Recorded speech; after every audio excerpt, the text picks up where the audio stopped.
All right, folks, this one's a doozy, but hopefully you were able to get through this daily puzzle. It's black to play, and the first move is pretty clear. The only way to get a winning position is to start by taking this rook on a3.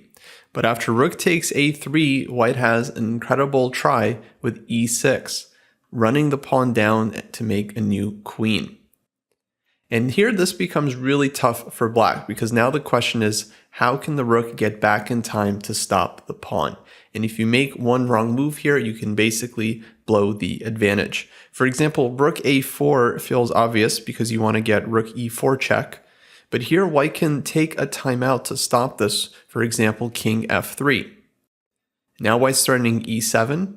And black's rook is not able to get back in time. Rook d4, e7 is going to cover the d8 square. And if black tries rook a1, heading for the e1 square, well, here white just steps back. For example, king to e2 or king f2.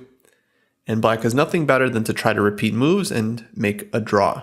So if black wants to win, how is that possible? Well, black has an amazing resource here. Pause the video if you haven't spotted it yet. g5. Now this move comes with 2 points, but it's quite a shocking idea. The first point is that if white takes on g5, then this opens up the e5 square and allows black's rook to get back in time. So rook takes a5, followed by rook e5 check, and black will be able to stop both pawns. For example, e7, check, rook takes, and then black is just going to win on the queen side here. Or after rook takes a5 in case of g6, black is again in time after check, and rook takes e6, followed by rook to g6.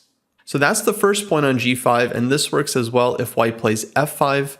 Black now has time to take on a5, and although white has 2 connected passers here, one of these pawns is going to fall. Black is starting to take on f5 right away, but if white pushes f6 or e7, black has rook e5 check, followed by taking the e-pawn.